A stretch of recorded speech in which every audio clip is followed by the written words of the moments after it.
할렐루야.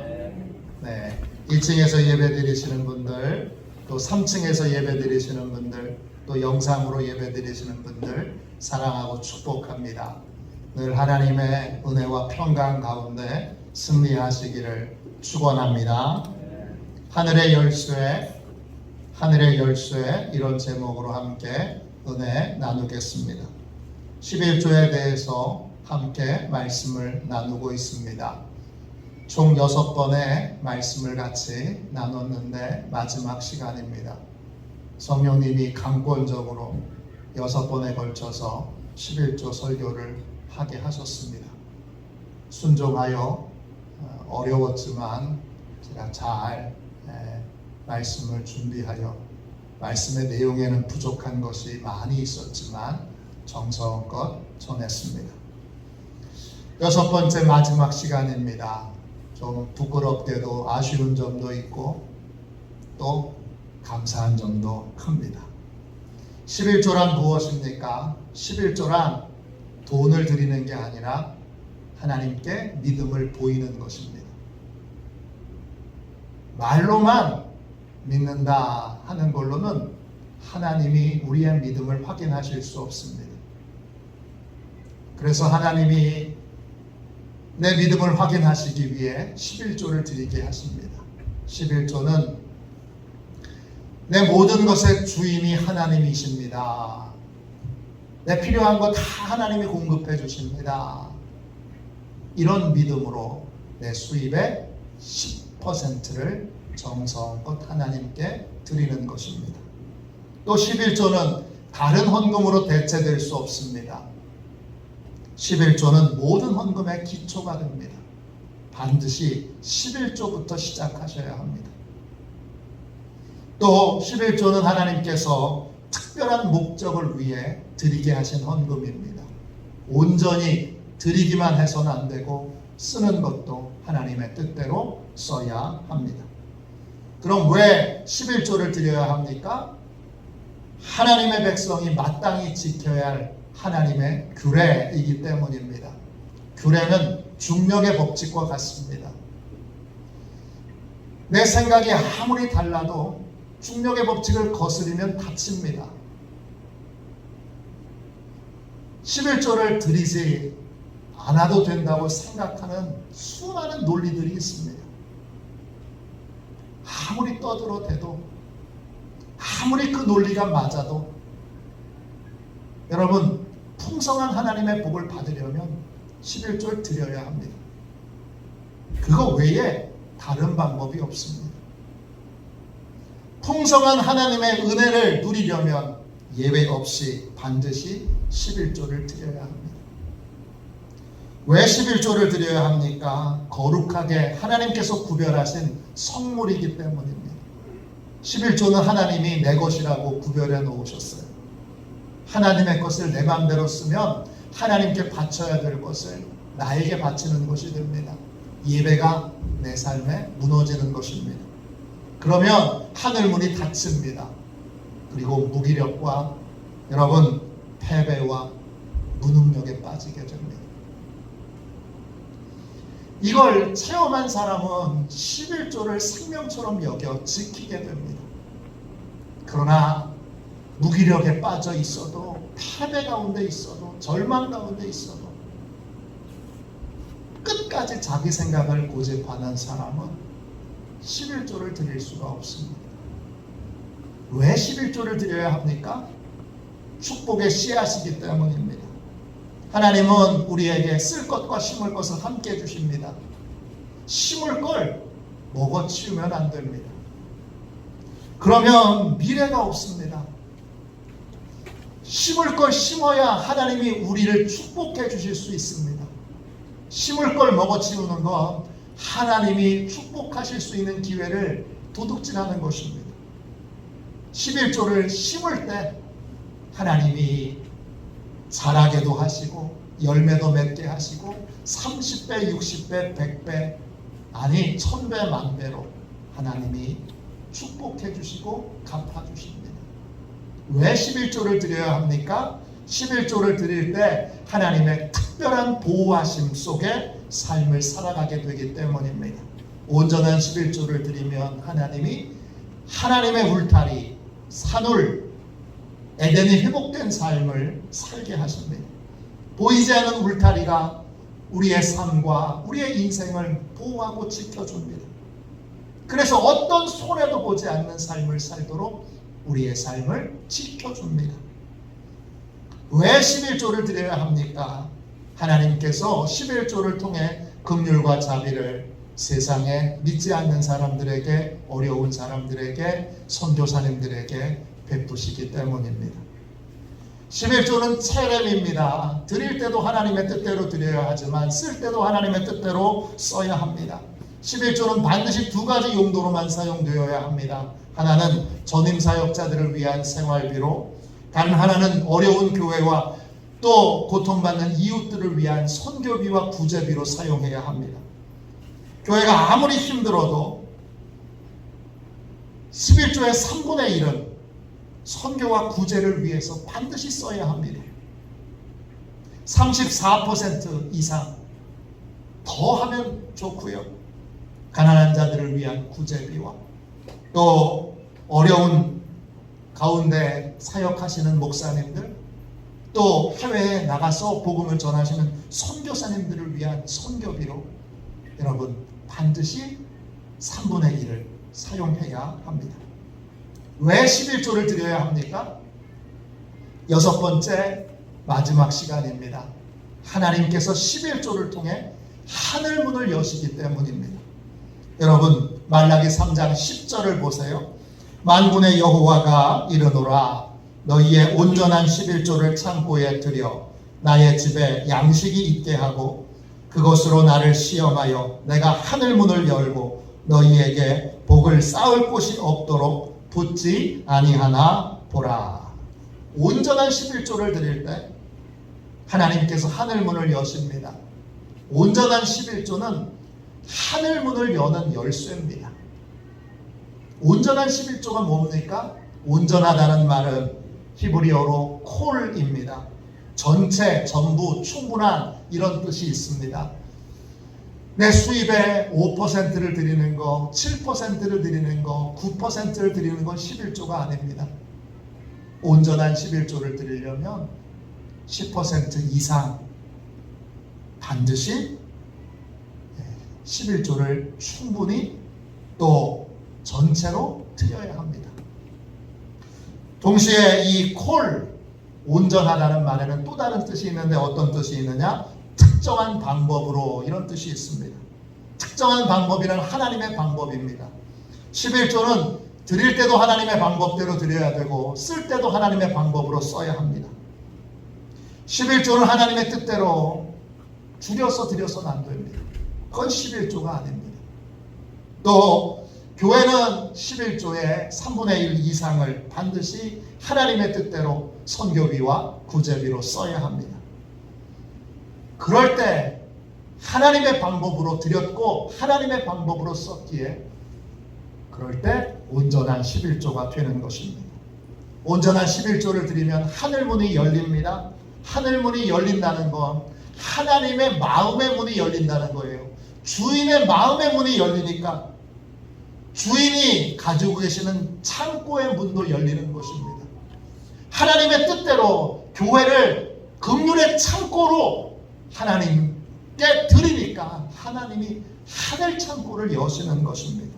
이때 하늘은 히브리어로 샤마임입니다. 천국을 뜻합니다. 천국은 온갖 좋은 것이 있는 그러한 복된 땅입니다. 온갖 좋고 풍성한 것들이 쌓여 있는 곳이 천국입니다. 온전한 11조를 드리면 천국 문이 열립니다. 문은 히브리어로 아룸바입니다. 원래는 격자 창문을 뜻합니다.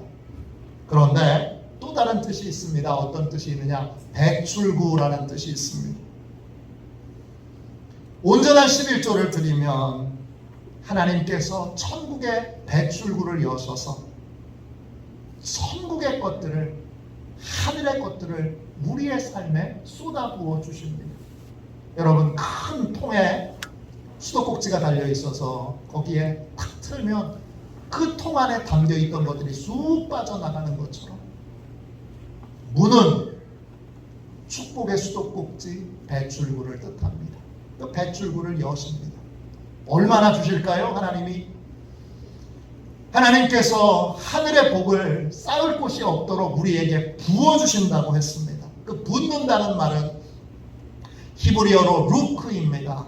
뜻은 뭐냐? 남김없이 쏟아 붓는다는 뜻입니다. 천국의 것을 우리가 온전히 11조를 드릴 때 아낌없이 우리에게 쏟아 부어주십니다.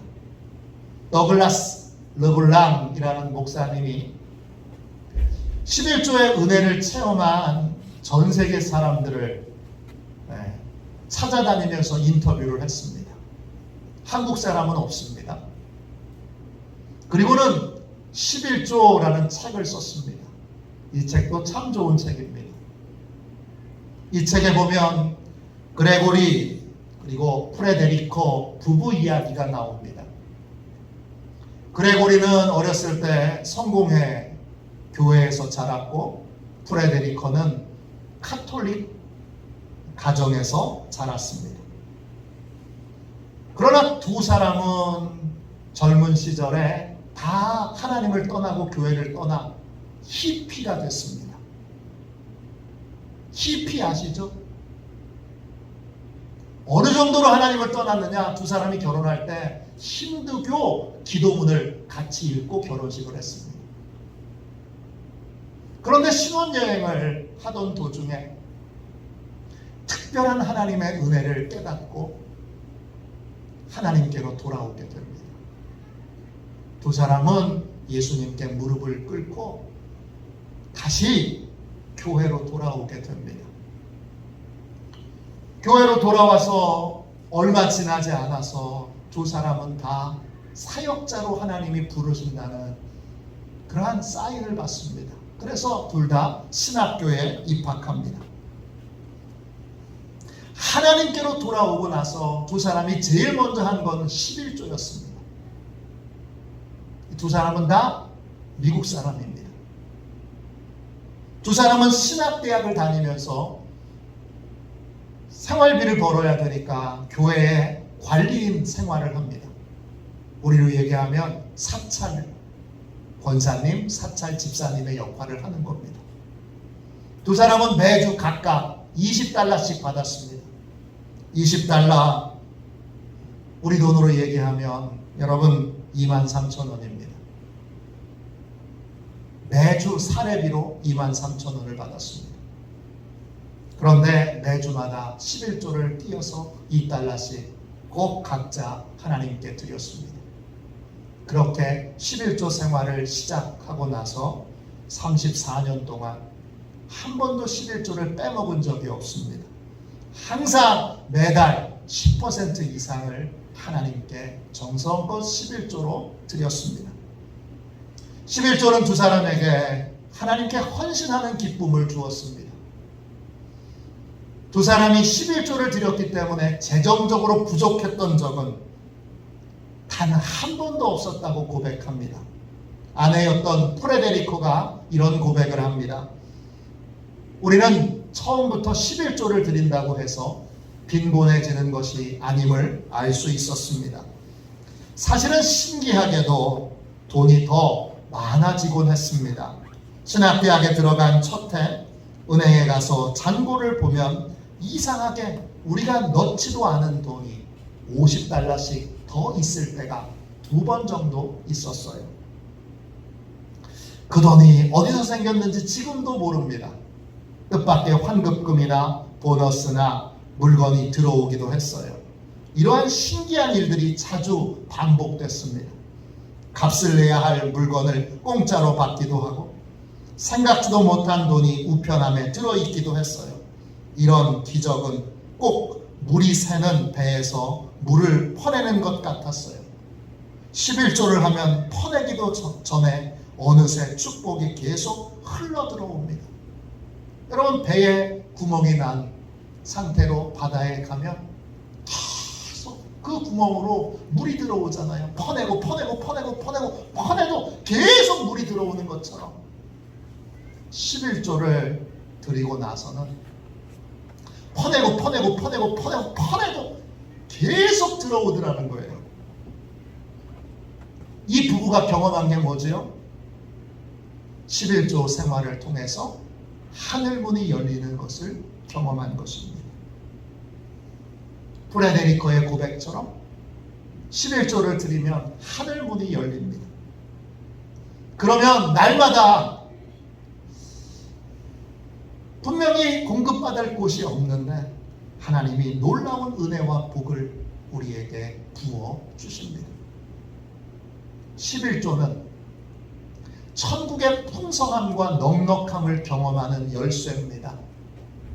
천국의 열쇠인 것이죠.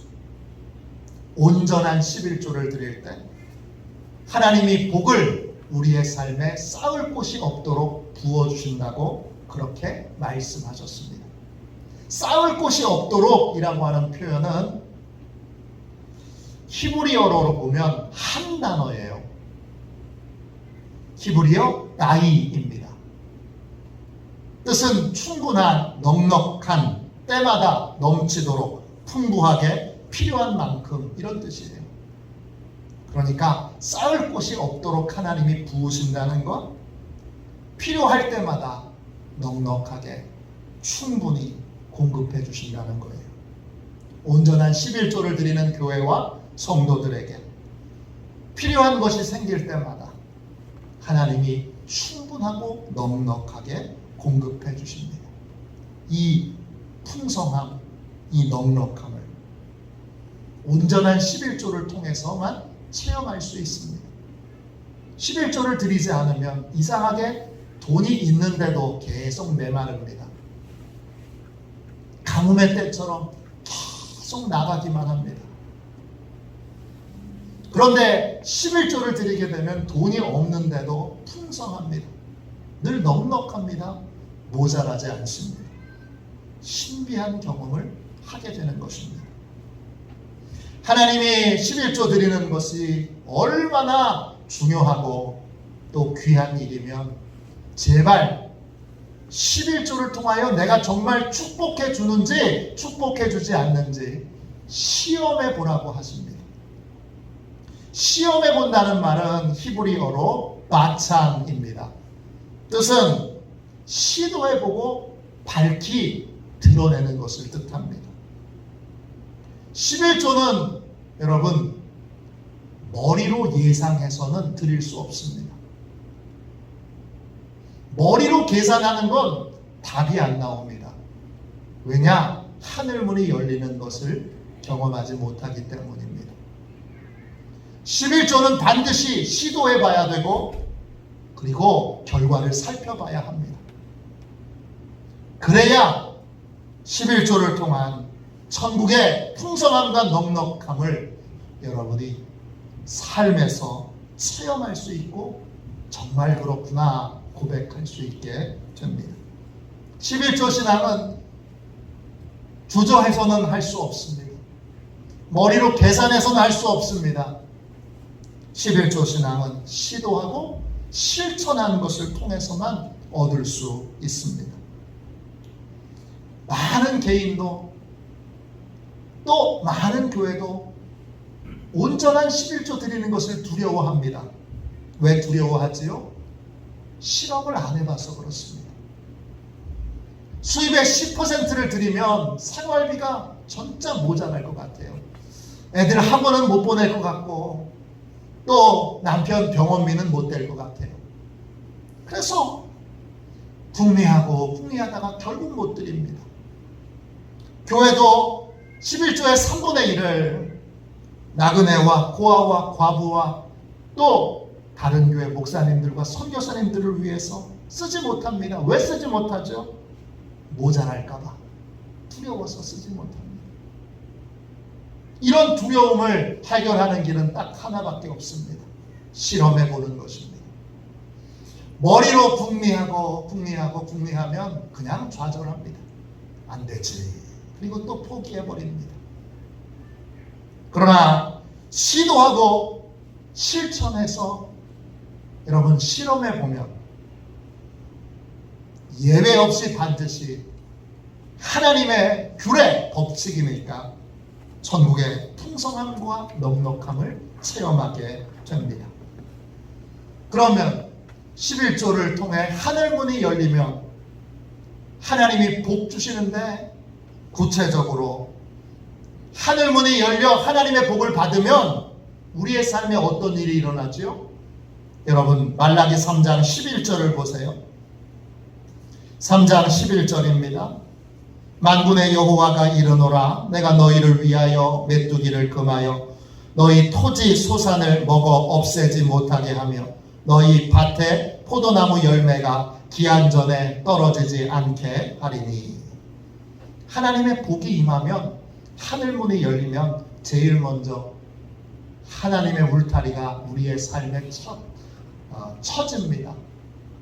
그래서 우리를 손에 끼치는 메뚜기 떼가 손해를 끼치지 못하도록 하나님이 내 삶의 모든 것을 보호해 주십니다. 이게 하늘의 복이 임하는 첫 번째 모습이에요. 또 어떤 일이 일어나지요?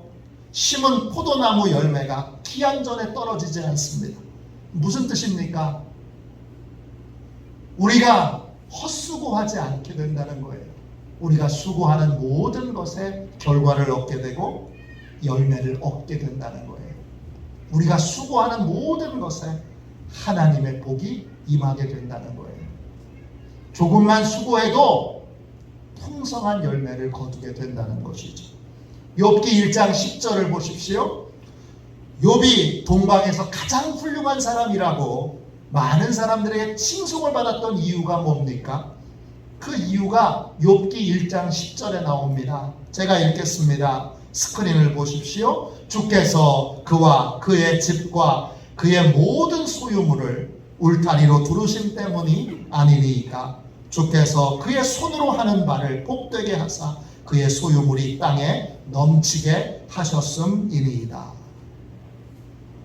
욥이 동방에서 제일 훌륭한 사람이라고 칭송을 받았던 이유는 하나님께서 욥과 욥의 집과 욥의 모든 소유물을 산울로 두르셨기 때문입니다.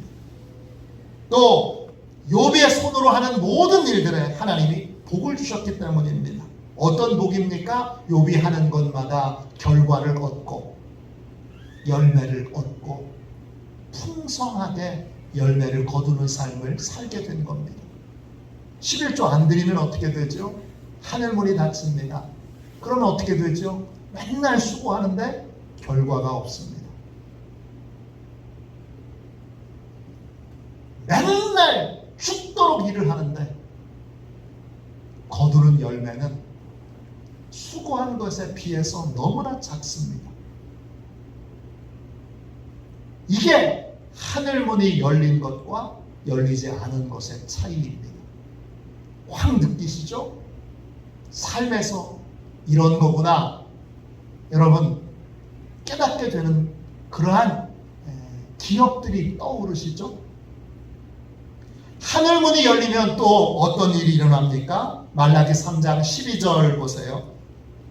너희 땅이 아름다워짐으로 모든 이방인들이 너희를 복되다 하리라. 만군의 여호와의 말이니라.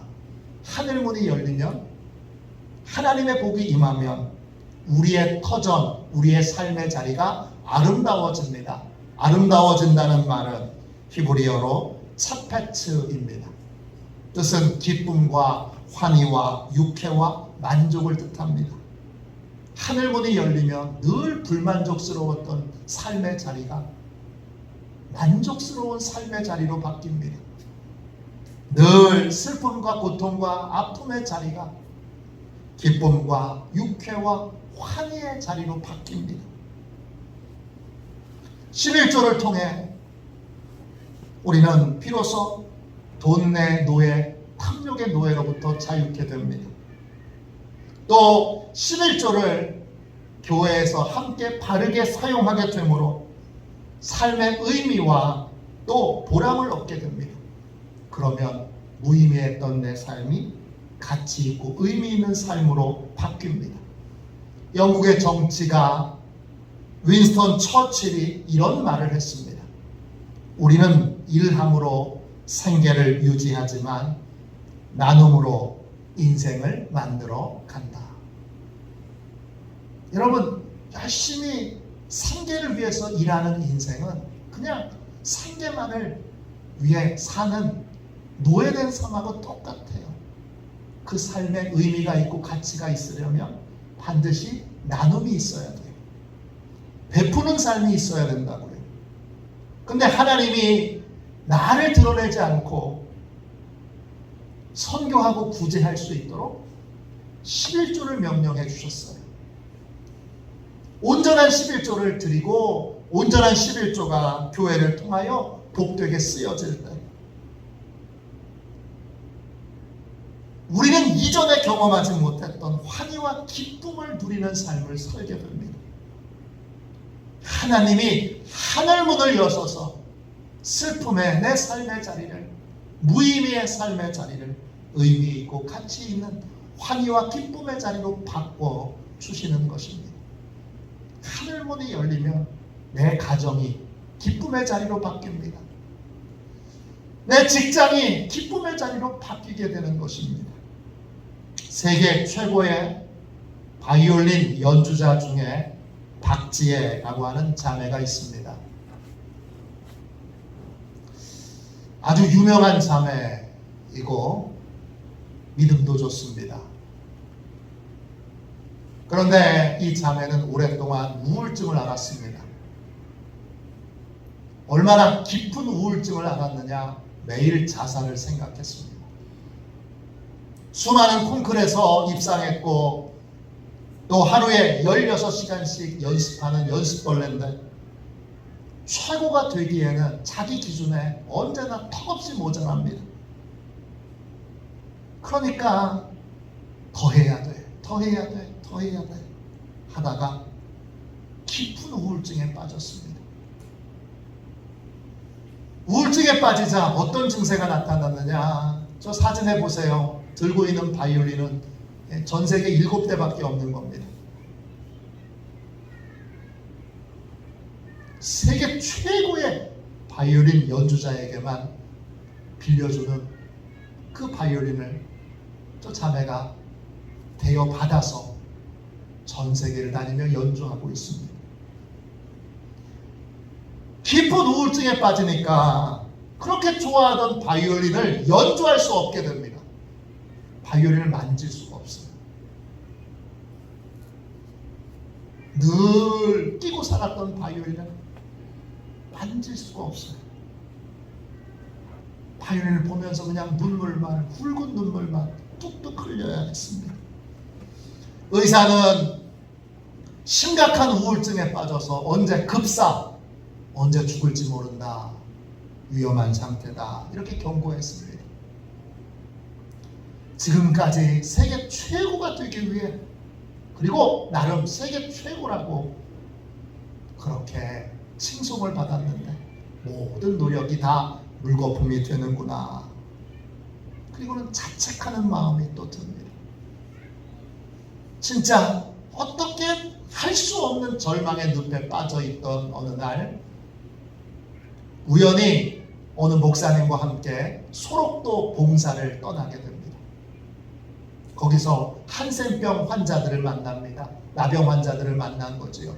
코가 문드러지고 손가락이 잘리고 발이 없고, 그런 소록도에 수많은 환자들이 예배당에 앉아서 찬송 부르는 것을 보고 저들에게 한 번이라도 좋으니까 음악으로 위로를 주고 싶다, 이런 마음이 들었어요. 근데 바이올린을 만질 수가 없는 거예요. 바이올린을 가져갔는데, 그래서 기도했어요. 하나님, 한 번만, 제발 한 번만 소록도에 있는 저분들을 위하여 위로해 주기 위해 연주할 수 있게 해주세요. 간절히 기도했어요. 근데 하나님이 응답하셨어요. 만질 수 없었던 바이올린을 만지게 되고 케이스를 열어서 바이올린을 꺼냈는데 괜찮아요. 그리고는 앞에 나와서 연주는 못하고 저 뒤편에서 바이올린을 켜고 연주를 시작합니다. 음을 하나 탁 이렇게 연주하는데 눈물이 왈칵 납니다. 연주가 되는 거예요. 뒤에서 아름다운 음악이 들리니까 한센병 환자들이 다 뒤를 쳐다봅니다. 그래서 연주하는 박지혜도 울고 연주를 듣는 우리 소록도의 성도들도 다 같이 웁니다. 돈과 성공을 위해서 바이올린을 연습하고 연주할 때는 깊은 우울증에 빠졌는데 돈이 아니라 저분들에게 위로를 주고 싶다라는 섬김의 마음으로 바이올린을 연주하게 되니까 그 연주를 통해서 연주하는 박지혜가 기쁨과 환희를 얻게 된 겁니다. 그때부터 전국의 병원을 다니면서 그 세계적인 세계 최고의 바이올린 연주자가 병원 복도에서 암 환자들을 위해서 작은 개척교회 서너 명 앉아있는 교회에 가서 학교에 있는 개구쟁이 학생들, 아무것도 모르는, 음악에 대해서는 아무것도 모르고 떠드는 그 아이들을 위해서 나처럼 상처받은 사람들이 음악으로 위로받고 치유됐으면 좋겠다, 이런 마음으로 본인이 돈을 들여서 돈 한 푼 받지 않고 그렇게 사람들을 위로하러 다니기 시작합니다. 그러면서 우울증에서 벗어나게 되고, 놀라운 건 아무리 연습해도 낼 수 없었던 소리를 낼 수 있게 되었습니다. 조건 없는 섬김의 삶을 살게 되면서 슬픔과 고통과 절망의 자리가 환희와 기쁨의 자리로 바뀌게 됐습니다. 제가 다음 주에는 예배 전에 우리 박지혜가 연주하는 영상을 한번 틀어드리도록 할게요. 그러니까 좀 일찍 오세요. 1부 예배와 2부 예배 사이에 저희 음악을 그걸로 틀어드릴게요. 벌써 연주하면 표정이 달라요. 하나님에게 집중하고 있다는 게 딱 느껴져요. 하늘문이 열리면 절망의 자리, 고통의 자리, 슬픔의 자리가 기쁨의 자리, 감사의 자리, 환희의 자리로 바뀝니다. 또 하늘문이 열리면 또 어떤 일이 벌어지죠? 12절 말씀 다시 읽어봅시다. 너희 땅이 아름다워짐으로 모든 이방인들이 너희를 복되다 하리라. 만군의 여호와의 말이니라.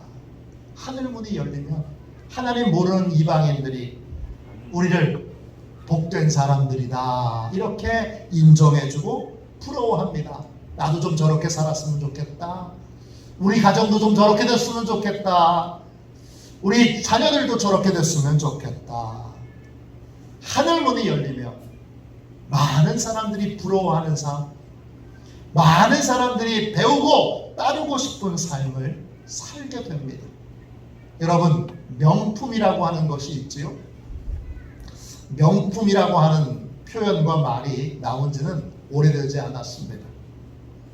어떤 게 명품이지요? 명품에는 한 가지 분명한 조건이 있습니다. 뭐냐? 명품에는 반드시 짝퉁이 있습니다. 제 청소년기에는 명품이랄 것이 없었는데 그때 강원도 시골에서 자란 저에게 중고등학교 시절에 명품은 청바지는 조다쉬 아세요? 말 모양이 있는 거. 그 다음에 운동화는 나이키가 그때 처음 나왔어요. 그리고 조금 지나서 프로스펙스. 전교에서 나이키 신고 다니는 친구가 한두 명, 프로스펙스 신고 다니는 애들이 한 서너 명, 그렇게 됐어요. 근데 좀 지나니까 짝퉁이 생겼어요. 자다쉬, 나이스, 프로스포츠. 그건 프로스포츠는 나이스 운동화는 나이키 모양이 조금 달라요. 또 프로스포츠는 프로스펙스 모양이 조금 달라요. 그건 친구들이 다 신고 다녀요. 명품은요, 모방하고 따르게 하는 힘이 있습니다. 따라하게 하는 힘이 있습니다. 하늘문이 열리면 성도들의 인생이 명품이 됩니다. 그래서 나도 저 사람처럼 살고 싶다. 나는 저 사람처럼 저런 가정을 이루고 싶다. 그렇게 부러워하는 인생을 살게 됩니다. 본받고 싶고 따르고 싶고 배우고 싶은 그러한 삶을 살게 됩니다. 성도들은 하늘문이 열리면 많은 사람들의 부러움과 또 따라하고 본받고 싶은 대상이 되고, 교회의 하늘문이 열리면 교회가 하는 일들을 세상이 우리도 저 교회처럼 저런 일 해야 되는데, 우리도 저런 사역을 해야 되는데, 우리도 저 교회처럼 저걸 좀 본받아야 되는데, 이렇게 본받고 따르고 싶은 일들이 생겨납니다. 즉 여러분, 하늘문이 열리면 성도들과 교회가 세상에 선한 영향력을 끼치게 되는 것입니다. 이게 하늘문이 열릴 때 나타나는 네 가지의 특징입니다. 하나님의 울타리가 쳐지고, 그리고 내 손으로 하는 모든 것에 결과와 열매를 맺게 되고, 그리고 슬픔의 땅, 절망의 땅이 기쁨의 땅, 환희의 땅으로 바뀌고, 많은 사람들이 부러워하여 본받고 싶고 따르고 싶은 삶을 살게 됩니다. 이게 하늘문이 열린 인생의 모습입니다. 11조를 드리면 물질의 복만 받게 되는 것이 아닙니다. 물질의 복은 복의 가장 일부 중에 하나입니다. 우리가 돈을 하나님께 드린 게 아니라 믿음을 하나님께 드렸기 때문에 믿음을 보시고 하나님이 하늘문을 여셔서 이런 복을 우리 인생에, 우리 가정에, 우리 일터에 부어주시는 것입니다. 온전한 11조는 하나님의 마음을 여는 열쇠고 천국 문을 여는 열쇠입니다. 11조를 온전히 드리면 하나님이 천국 문을 여셔서 천국의 복을 쏟아 부어 주십니다. 그러면 하나님의 울타리가 쳐지고, 또 손으로 수고하는 모든 것에 좋은 결과와 열매가 있고, 내 삶이 환희와 만족의 자리로 바뀌고, 많은 이들이 따르고 싶고 배우고 싶어 하는 그러한 선한 영향력을 끼치는 삶을 살 수 있게 됩니다. 이러한 하늘의 복은 11조를 드리는 사람을 통하여 이 놀라운 은혜를 하나님이 경험하게 하십니다. 온전한 11조 시작하십시오. 온전한 11조를 통하여 이 땅에서도 그냥 살지 마시고 천국의 풍성함과 넉넉함을 누리고 사는 저와 여러분들이 다 되시기를 주님의 이름으로 축원합니다. 이 시간 우리 함께 찬송가 436장 우리 1절만 두 번 찬양하고 11조를 통하여 하늘의 복을 받는 교회, 하늘의 복을 받는 성도들이 되도록 같이 기도하겠습니다. 436장입니다.